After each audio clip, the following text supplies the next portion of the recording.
दोस्तों, कई घटनाएं हमारी सोच के इतने पार होती है कि उन पर विश्वास कर पाना हर किसी के लिए मुश्किल होता है। और आज जो घटना हम आपको बताने जा रहे हैं वह कुछ ऐसी ही है।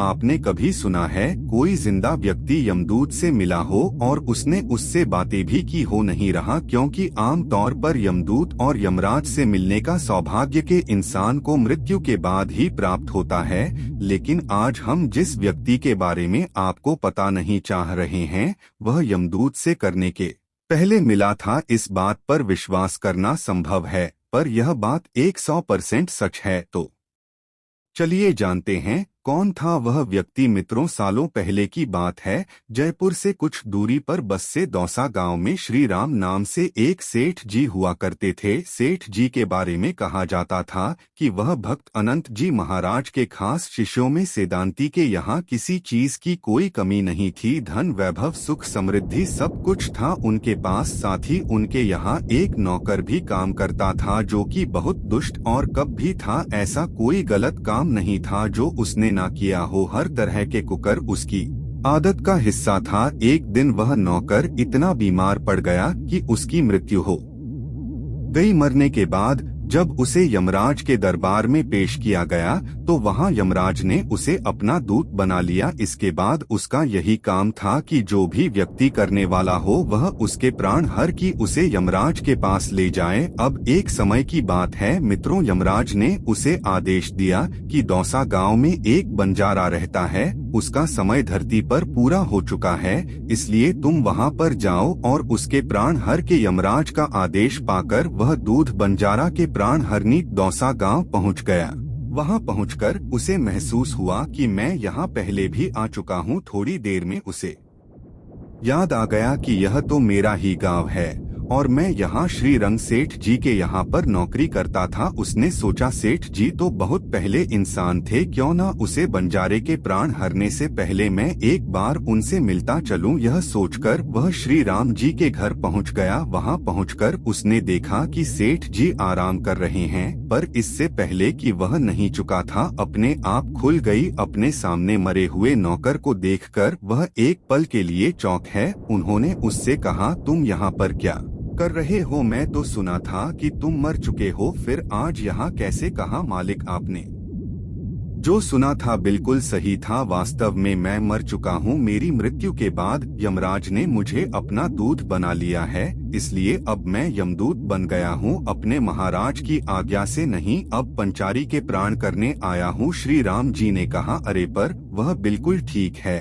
और अभी अभी मेरी दुकान से सामान लेकर गया है, ऐसे अचानक तुम उसके प्राण कैसे हो सकते हो? यमदूत ने कहा, मालिक उसका समय पूरा हो चुका है, इसलिए अब उसे यहाँ से जाना ही पड़ेगा। मैं उसके बल के सीन के ऊपर बैठ जाऊंगा, उसके बाद बंजारे के बल उसे सीन मारकर उसका पेट फाड़ देंगे और तब उसकी मृत्यु हो जाएगी। कुछ देर सोचने के बाद श्री राम जी ने पूछा, तो क्या तुम सब लोगों के साथ ऐसा ही करते हो? सबकी जान इतनी बेदर्दी से लेते हो? यमदूत ने कहा, नहीं मालिक, सबके साथ ऐसा नहीं होता है। जो लोग पापी को गर्मी होते हैं, हम लोग केवल उनके साथ ही ऐसा करते हैं। भगवान की भक्ति करने वाली की ओर हम लोग आंख उठाकर भी नहीं देखते हैं। यमदूत बोला, मालिक मैं आपका नमक खाया है, मुझ पर कई एहसान की है, इसलिए आज मैं आपको एक सलाह देने आया हूँ। श्री राम हैरान होकर उससे कहा, सलाह? कैसी सलाह? यमदूत बोला, मालिक आपका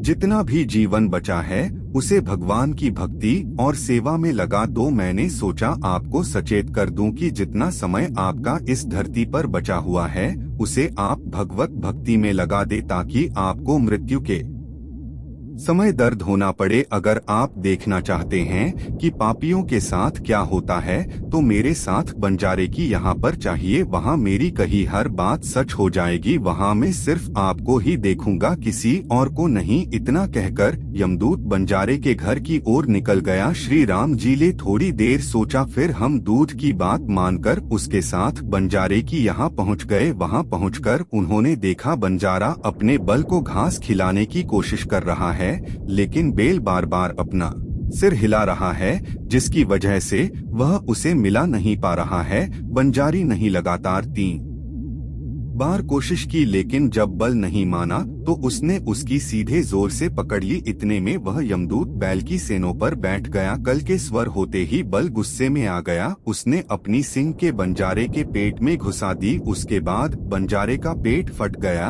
और इस समय उसकी यह सब देख श्री राम जी को अपनी आंखों पर भरोसा नहीं हुआ। वह बेहद डर गए और सोचने लगे, भला यह क्या बात हुई, कभी भी आकर किसी के भी प्राण हर लेते हैं। उन्होंने यमदूत से कहा, तुम ही बताओ मेरा कल्याण कैसे होगा। यमदूत बोला, मालिक, वर्तमान समय में भक्ति अनंताजी बहुत बड़े संत हैं, आप उनकी शरण में चले जाइए, वह आपका कल्याण जरूर कर देंगे कहा जाता है। मित्रों, यमदूत की बात मानकर श्रीरंग की अपना घर परिवार त्याग करके भक्त अनंता जी के आश्रम चले गए। पहुंच रहा उन्होंने खुद को उनके चरणों में समर्पित कर दिया। आश्रम के माहौल में रहकर और अनंत जी की बातें सुनकर धीरे धीरे श्री राम जी का मन भगवान की भक्ति में पूरी तरह से डूब गया। उनके मन में भक्ति के भाव में ऐसी जगह बना ली कि उसके अलावा उन्हें कुछ और दिखता ही नहीं था। एक और की बात है मित्रों, भक्त अनंत महाराज जी श्री राम जी के पास आए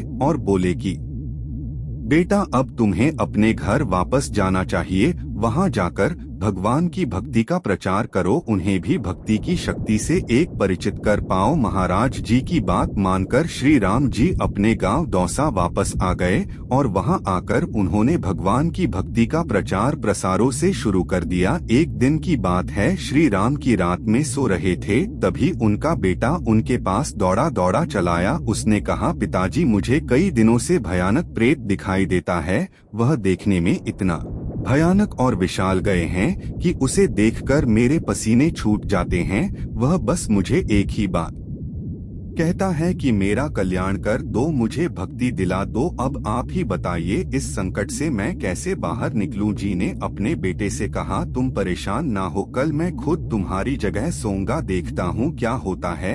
अगले दिन रात में श्री राम जी अपने बेटे के बिस्तर पर जाकर सो गए। जैसे ही वह गहरी नींद में डूबे, प्रेत उन्हें भी परेशान करने लगा। बार बार मना करने पर भी नहीं माना। जब प्रेत नहीं माना तब श्री राम जी को क्रोध आ गया और वह उसे शराब देने के लिए उठ खड़े हुए। इतने में ही वह प्रेत उनके पैरों में गिर गया। उनसे विनती करते हुए कहा, ऐसा ना करें श्री राम जी, मैंने आपका बहुत नाम सुना है। मैंने सुना है आपने बहुत बड़े बड़े पपिया का उद्धार किया है, इसलिए मैं भी आपकी शरण में आया हूँ। कृपा करके मेरा भी कल्याण कर दे, आपकी बहुत मेहरबानी होगी। श्री राम जी ने उससे पूछा, यह बताओ तुम्हें यह प्रेत योनि कैसे प्राप्त हुई। उसे प्रेत ने बताया, मैंने जीते जी अपनी पत्नी को धोखा देकर दूसरी स्त्रियों के साथ करीबियां बनाई थी, इसी वजह से मुझे प्रेत योनि प्राप्त हुई।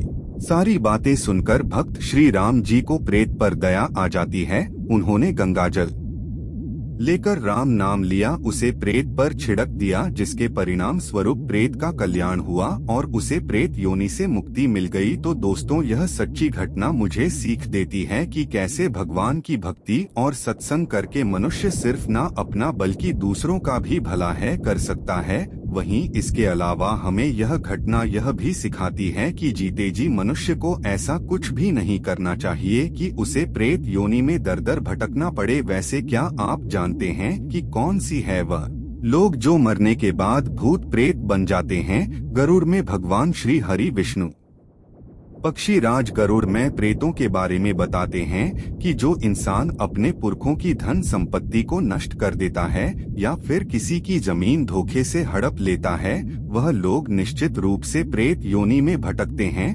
साथ ही साथ कुछ ऐसे भी लोग होते हैं जो अपनी जिंदगी से हार कर आत्महत्या कर लेते हैं। ऐसे लोग मरने के बाद प्रेत योनि में ही भटकते रहते हैं। वहीं अकाल मृत्यु से करने वाले लोगों को भी इसी योनि में ही रहना पड़ता है। और तो और गरुड़ पुराण में बताया गया है, मित्रों के दूसरे की पत्नी से नजदीकी बनाने वाला व्यक्ति घोर नरक में जाता है। फिर वहाँ उसे पहले भेड़िया, फिर कुत्ता, गिद्ध, सियार, सांप, गोवा और अंत में उसे बकुले की योनि प्राप्त होती है। इन सब जन्मों के बाद अंत में उसे मनुष्य योनि मिलती है।